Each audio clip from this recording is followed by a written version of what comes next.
All right, welcome back to Continue Freedom. I'm going to tell you why I am an absolutely emphatic no on Nikki Haley. No, Nikki Haley. We do not need Nikki Haley. She is not going to be good for our country. Let me explain to you why I believe that's the case.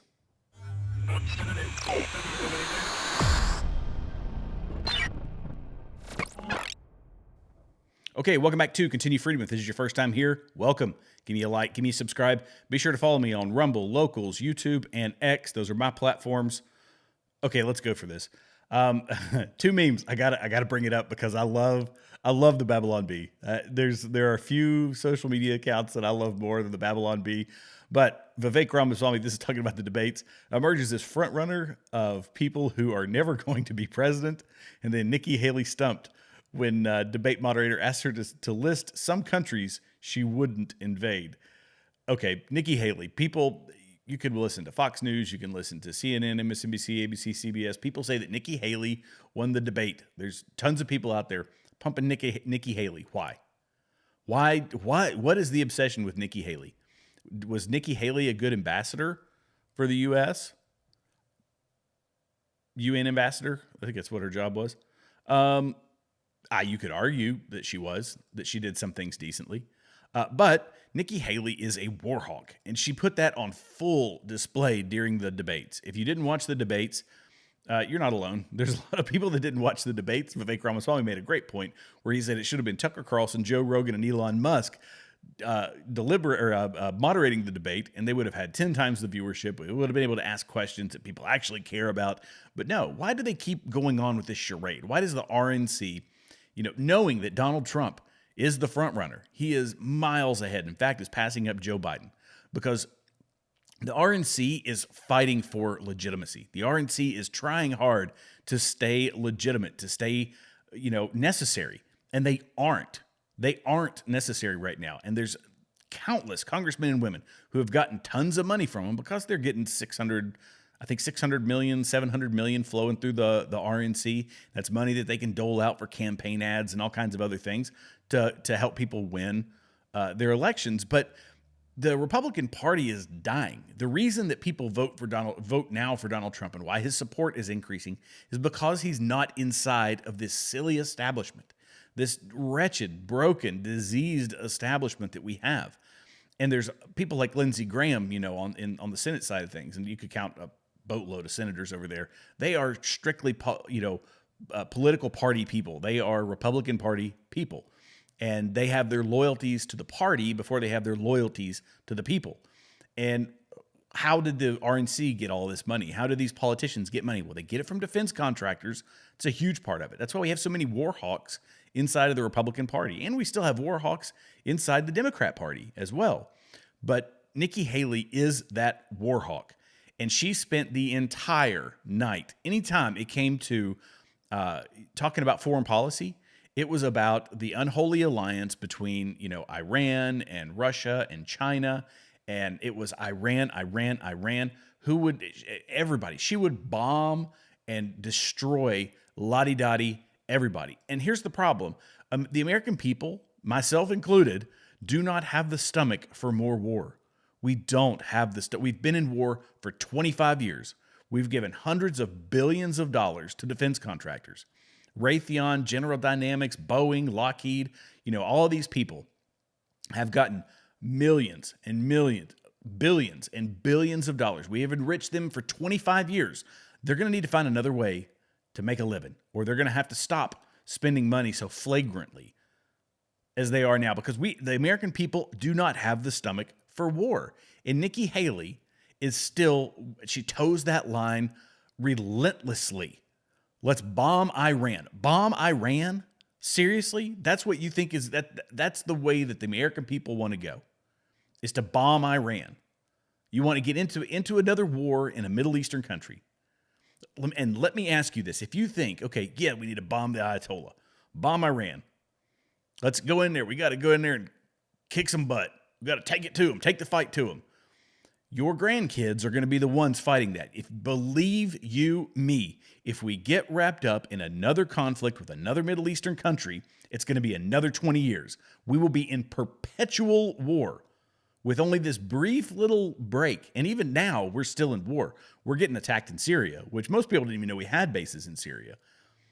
But we're getting attacked all over the Middle East, and all these little outposts and all these little places. We're putting servicemen and women in jeopardy. So we're spread already across the globe. It's not like we are, immune to attack now. But now you want to bring the full weight and force of the U.S. military into Iran? We will be there for decades. Decades. Your grandkid, and think about it this way. Your 5-year-old right now, you think, oh, it's a war now. Your little 5-year-old's going to get trucked off to a war somewhere. Think about that. These people don't let go of war. We held on to war for 20 years in Iraq and Afghanistan. 20 years. That's enough time for somebody to grow up, go to college. People were born when it started. They were leaving college when it ended. You have children that are already born. They will go and fight in some foreign country and spill their blood because of politics. Is that what you want? That's what she wants. This is what she wants. Nikki Haley wants more war. And her party wants more war. The Republican Party wants war, war, war. Why? Because the people that are paying them are the ones that benefit from war. This is why we pumped $160 billion into the Ukraine. Does Ukraine really matter that much? No, it doesn't. There's one conflict around the globe right now that has the largest strategic impact, and that is Israel. And Israel is fighting its own fight. We've given them, $14 billion or something like that? Or we're trying to give them $14 billion. We have, I'm going to crack this open because my throat hurts.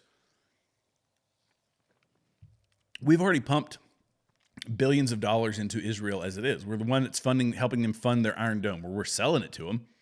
So we're making money off of that. I don't have a problem with that. The Iron Dome is what keeps Israelis from dying day in and day out. We've given them jets and tanks and all kinds of other things. I mean, you look at what the Israeli army is rolling through Gaza in, and it is a lot of American military stuff, right? Which is fine. I don't necessarily have a problem with that. But now they're talking about sending U.S. troops into Tehran. I'm sorry. We're gonna watch. Let's watch a brief clip. I think I'm at the right spot, but let's just kind of listen to the tonality of her. Former president. Well, I think you look at the fact that we're almost $34 trillion in debt. 60% of Americans are living paycheck to paycheck. 50% of American families can't afford diapers. 1 in 6 American families can't pay their utility bills. You have parents who are worried about what's being said or taught to their child in the classroom. There's no transparency. We have anti-Semitism all over our college campuses, and students feel unsafe. You've got an open border where terrorists can come through, and we've got wars happening all over us, and there are dangers around us. Everybody wants to talk about President Trump. Well, I can talk about President Trump. I can tell you that I think he was the right president at the right time. I don't think he's the right president now. I think that he put us $8 trillion in debt. Okay, so she's complaining about him putting us $8 trillion in debt. But what contributed to that? Let's keep going. And our kids are never going to forgive us for that. I think the fact that he used to be right on Ukraine. Used to be right on Ukraine, meaning he was funding or sending weapons to Ukraine to fight Russia when Obama never had. So we use that. I mean, it was really kind of our argument when people would talk about Russia. We almost used it as in defense of Donald Trump, is that they say, oh, well, he's a stooge of Putin. And we would say, well, he sent more weapons to Ukraine than Obama ever did. And that was kind of our defense of him. But now we've realized that this has been carried once we put our foot in the door, sending weapons over to Ukraine, that now this has caused a snowball. Let's keep talking.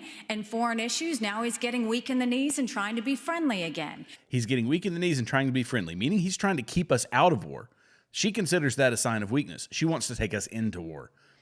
I think that we've got to go back to the fact that we can't live in the past. We can't live in other headlines. We've got to start focusing on what's going to make America strong and proud. And that's what I'm focused on doing. Let's make sure we pay down our debt. I think we need an accountant in the White House. Let's make sure that we have transparency in the classroom. As a mom, I know what that means. Let's make sure we secure our borders so that our families are safe. Let's get crime down because our families want to know that they can be safe no matter where they go. And as the wife of a combat veteran, I will tell you, a military needs to know we have our back, and we need to make sure that America is strong. Ambassador, thank you very much. So that's kind of a shot at it. Like, we need to, soldiers are going to go and fight where you tell them to go and fight. That's just the bottom line. That they're going to go and fight. We got your back. We'll put you in Iran. We'll put you in Tehran, and we'll give you everything that you need to win that war. But at the end of the day, you're going to have to go to war. This is creating power vacuums. It becomes this same regime change mentality. We suck at regime change. Every time that we try to go in and take down some regime, we put in some backhoe driver or ditch digger that we can find who will follow our, we can basically stick our hand up their butt and move their mouth. But the minute things get rough, they tuck tail and run. And then what happens? The vacuum closes back in. It's exactly what happened in Afghanistan. We had a guy that with our hand up his butt, and we were just sitting there moving his mouth. And he's all, this, Afghanistan, that. The minute that we started pulling out, that vacuum, it's no different when you stick your finger in a glass of water. Where your finger is, there is no water, right? Your finger is occupying that space. The moment that you take your finger out of the water, it closes in on itself, right? That's how it functions in these countries. They are rotten with evil Muslim extremists. They are rotten with them. All the countries, chock full of them. And the minute you destabilize it, they're the ones that come in and take power because they're not afraid to cut throats. They're not afraid to kill people. They're not afraid to intimidate. And so she thinks that going into Iran is what is going to help prevent all of these attacks. No, it's not going to prevent these attacks. It's not. This is a sophisticated network that runs throughout the Middle East, runs around the globe. And if you think that us going in and just taking out one evil theocracy, and all of a sudden that's going to change it, no, it's not. It'd be okay I guess if we're going to do it, at least have the guts to say, and we're going to take all the oil. That might help. Might make it worthwhile because we can get gas for 50 cents a gallon. But outside of that, we're going to sacrifice a great deal of blood and treasure again to fund the people who put her into office or are trying to put her into office.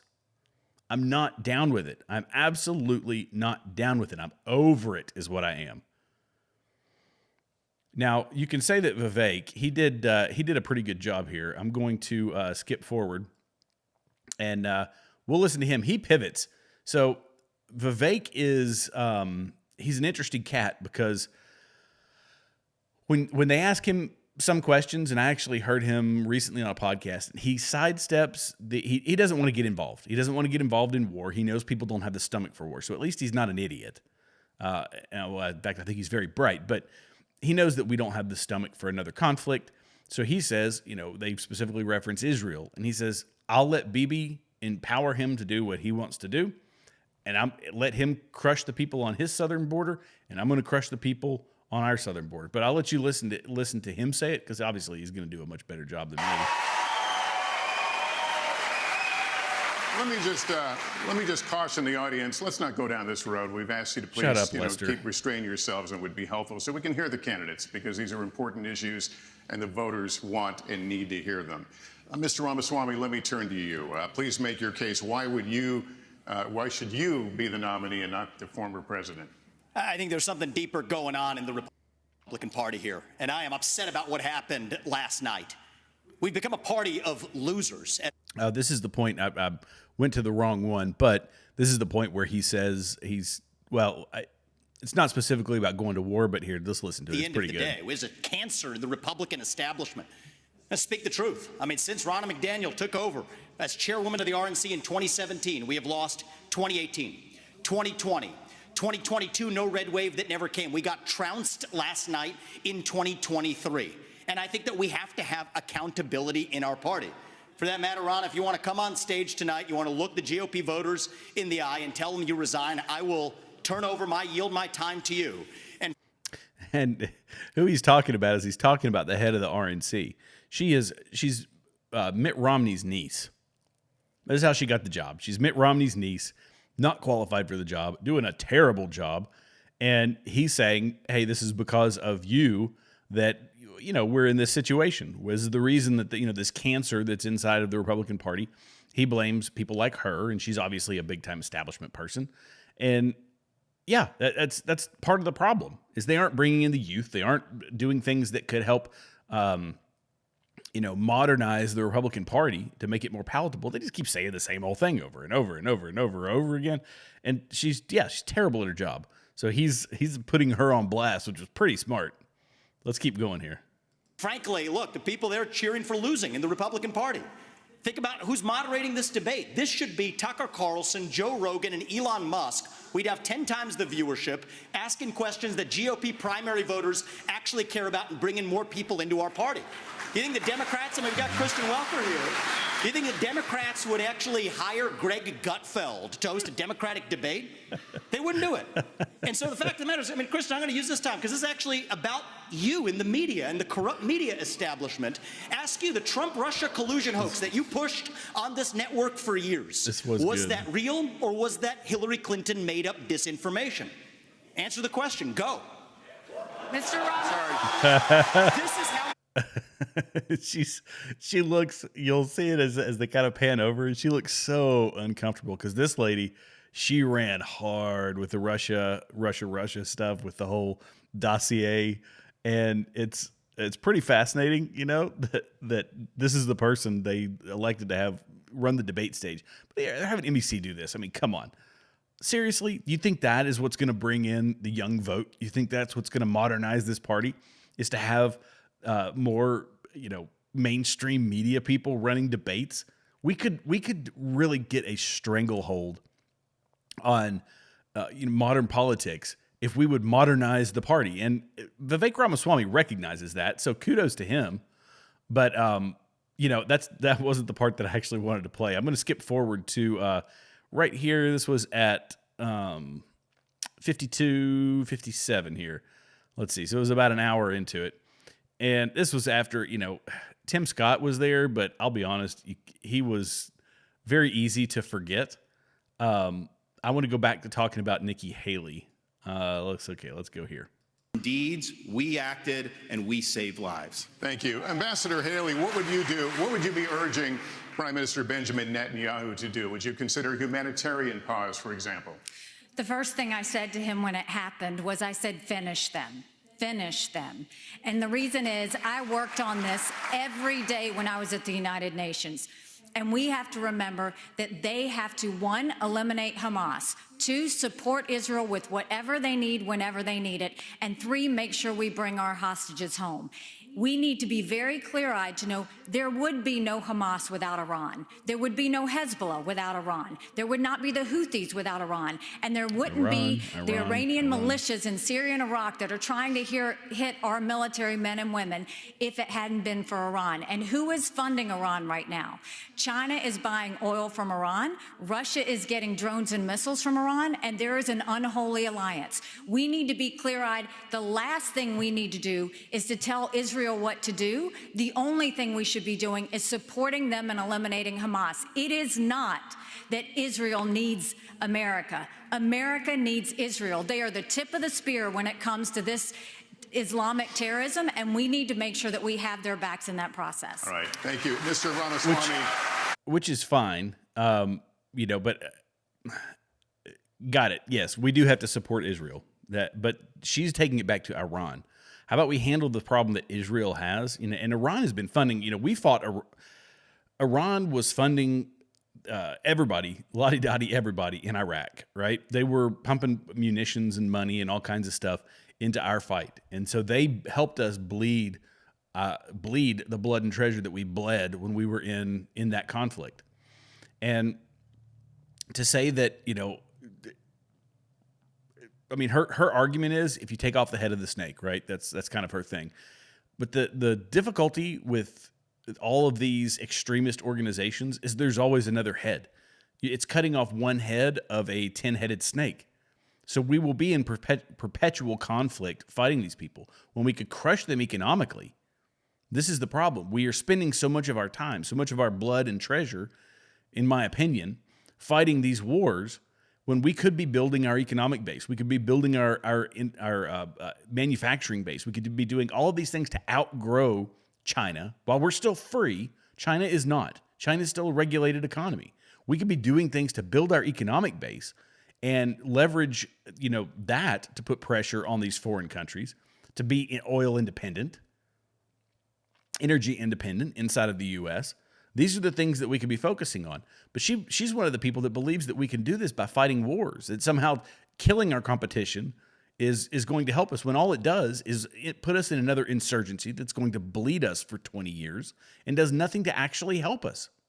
We are safest when we are successful. We are safest when we are wealthy, powerful, and unburdened by massive amounts of debt and other things.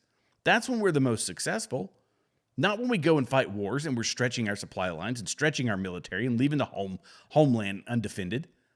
It's just, it's the same old way of thinking. It's this old way of thinking. It's kind of like we are fighting in, we had the problem in the Civil War. Technology was exploding, right? But we were still lining up face to face in Napoleonic style with increasingly more accurate weapons. That's how 600,000 people died in the war, is because weapons were advancing far beyond our military tactics. And so this is they're in the old way of thinking. They are the Napoleonic way, and we are here as a society with AR-15s. When you line up face to face with AR-15s and fight a Napoleonic war, you're just going to mow everybody down. Nobody wins in that situation. So this is why I'm so anti-war now, is that we need to be spending our time back here on the homeland, developing our economy, developing our infrastructure, improving our infrastructure, helping ourselves become an actual player on the world stage rather than just a consumer on the world stage. And that's what's going to make us successful. Sending more of our men and women off to die does not help us. Sorry, it doesn't. War is a thing of last resort, and now it's become some way of economic stimulus. So I'm over it. I'm over it. Nikki Haley, it would be an atrocious option, an absolutely atrocious option for president, because she has the backing of these major Republican Party members, people like Lindsey Graham and Dan Crenshaw and all these other folks who are just foaming at the mouth to put their mark on another war somewhere across the globe. There you go. That's my thought. We could get into more of it, but my episode's already getting long. Thank you all so much for watching. I'll have some more coverage of this. I want to cover just the Vivek part of it, but gosh, don't buy into this Nikki Haley stuff. She'd be terrible, absolutely terrible for this country. But yeah, anyways, thank you for watching. Be sure to like, subscribe, leave comments below. Follow me on Rumble, Locals, YouTube, and X, and we'll see you next time.